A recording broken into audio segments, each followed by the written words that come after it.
大家仔细回想一下，甄嬛一共生了3个孩子，而胧月是嬛嬛的长女。但因为当年甄嬛出宫，便把胧月交给静妃抚养，所以胧月从小便把静妃当作自己的额娘。那为何之后胧月又称甄嬛为额娘了呢？又为何这声额娘能把甄嬛解救出于水火之中呢？那接下来我们就来一起分析分析。说这个之前，我们先来看看胧月对甄嬛的态度。甄嬛回宫后，静妃便带着胧月来看望甄嬛。一直没见胧月的甄嬛见到胧月后，自然是满心欢喜。可第一次见到甄嬛的胧月，只是礼貌地给甄嬛行了个礼。一旁的静妃更是催促胧月叫甄嬛额娘。这个熹妃娘娘才是你的亲额娘呢，快点让额娘抱抱。不得不说，静妃真的很善解人意，知道甄嬛一直挂念胧月，也知道甄嬛想认回胧月这个女儿。虽然静妃很不舍胧月，但还是主动提出让胧月叫甄嬛额娘。额娘不要我了。可见胧月和静妃感情颇深，心痛胧月的静妃也是赶忙的安抚胧月。甄嬛在一旁显得格外的落寞伤心。静妃本想把胧月留在永寿宫，但胧月立刻就追了上去。熹娘娘一回来，额娘就不要我了，为什么要叫熹娘娘回来？静妃和甄嬛的举动反倒是让胧月不喜欢甄嬛了。甄嬛在旁边看着，伤心的流下了眼泪。看清情况的甄嬛也意识到了是自己太心急了。之后甄嬛便要静妃继续照顾胧月，这一母女相认的场景可谓是个个都伤心呐。甄嬛因为胧月不认自己而伤心，静妃因不舍胧月而伤心。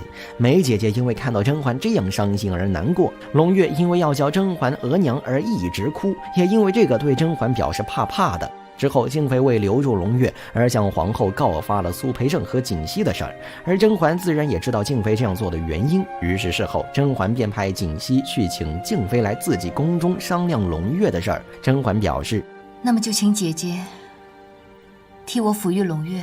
甄嬛明白静妃和胧月才是真正的母女，要是把胧月强要了回来，不仅伤了自己与静妃这么多年的感情，而且还会让胧月恨自己。静妃听完很惊讶，但也很感激甄嬛做出的让步，最后两人重归于好。也就是这样，才让甄嬛和胧月的关系得以更加亲密。大家肯定也有疑惑，那胧月知道甄嬛是自己的生母吗？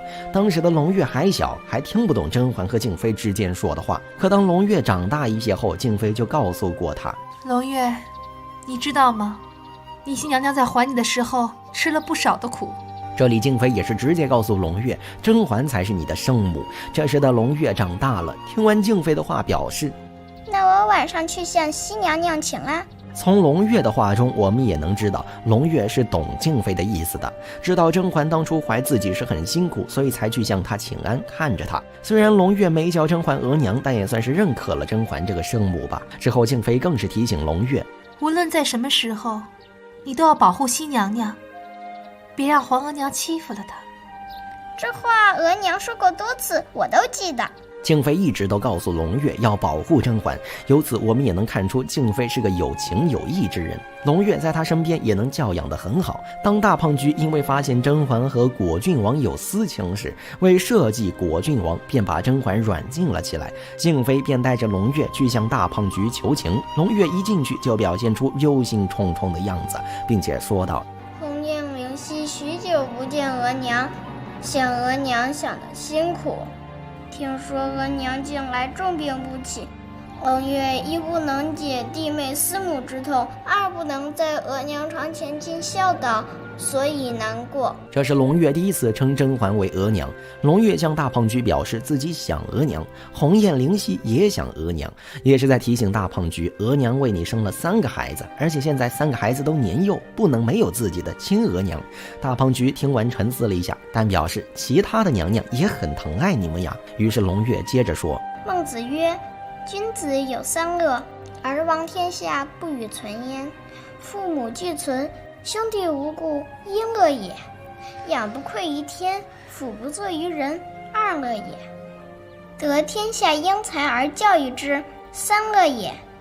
胧月愿做君子，孝顺好皇阿玛和额娘，照顾好弟妹，龙月这是在向大胖菊表示自己的阿玛和额娘都健在，自己希望可以当君子，好好的孝顺阿玛和额娘，照顾弟妹，一家人享受天伦之乐。这也是在告诉大胖菊，你不能把我额娘偷偷的处决了，要不然我就当不成君子了。大胖菊听完后很是动容，抱住龙月。晚上大胖菊辗转反侧，可能就是在思考龙月的话吧，也能看出这时的甄嬛在大胖菊心中的分量是很重的。要知道大胖菊作为皇上，处理起事情来是很果决的，而甄嬛的这件事却让大胖菊如此难做出决定。之后大胖菊便把甄嬛放了出来，并表示去看看你的孩子们。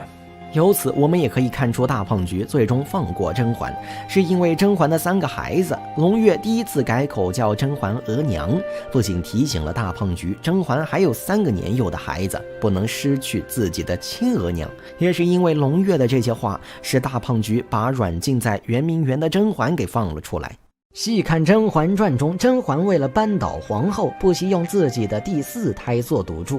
而在整个谋划布局中，龙月的证词绝对称得上是最关键的一环。毕竟要是没有龙月的说辞，皇后与甄嬛就是各执一词，而没有实质性的证据，大胖菊也不好对宜修下手。因此龙月究竟有没有撒谎，变成了整局的转折点。那么今日我们便来分析一下，龙月究竟说的是真话吗？首先从龙月以往的经历上来看，他必定是为了帮助甄嬛而选择了撒谎，因为在以往很多时候龙月都做出了撒谎的举动。而在皇后宜修给3阿哥炫福晋的时候，精英的低情商搞得场面十分尴尬。眼下静妃的借口离开，不仅是带着自己也离开，而且还让龙月撒谎帮助甄嬛脱身。可是看甄嬛脸上的表情，是万万没有想到静妃竟然还带着龙月撒谎。而且从静妃和龙月放松的神情上来看，他们并不像是第一次这么做。尤其是在之后，静妃又一次指使龙月撒谎，而这一次又是为了帮助3阿哥脱身。此时的龙月笑得十分的认真，虽然他本就是个孩子，但从静妃的说法以及龙月的神情上分析，撒谎这一件事儿并不会引起他任何的反感，甚至可以说是为了自家静娘娘的利益。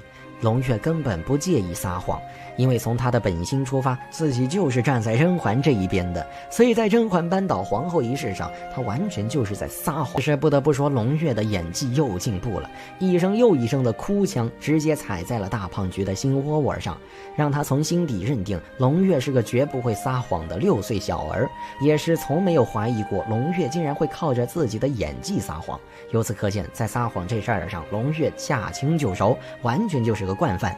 而在扳倒皇后一事上，他的伪证给甄嬛贡献了自己的最强一击。而从第2个点上来说，龙月会选择在紧要关头帮助甄嬛，这其中最要感谢的人便是敬贵妃。要知道，敬贵妃可是唯一一个能够在思想上影响龙月的人。之前甄嬛以废妃身份风光无限的回宫，只是表露出了些许想要回龙月的想法，便引得敬妃背叛自己。而那时的龙月直接就对甄嬛流露出了排斥和厌恶。此时的静妃十分担忧甄嬛会将龙月带走，于是龙月也因为静妃的影响，将甄嬛列入了坏人的名单中，不肯亲近嬛嬛，也不愿意靠近嬛嬛。而之后静妃与甄嬛冰释前嫌，握手言和，又一次组成了最强地表战队的甄嬛战队时，静妃的一言一行又彻底的影响了龙月，让他对甄嬛改观。此时的龙月不仅不再排斥甄嬛的靠近，而且在听见静妃的担忧后，主动站出来要替她分担，更是要去同甄嬛请安，这样便可以你好我好大家好。之后静妃接下来的一番话更是在不断的影响着龙月。这里的龙月已然是受到静妃的影响，将甄嬛视为盟友，而将皇后视为敌人。而有了静妃不断的在龙月心中加深印象，想让龙月不站队都不行。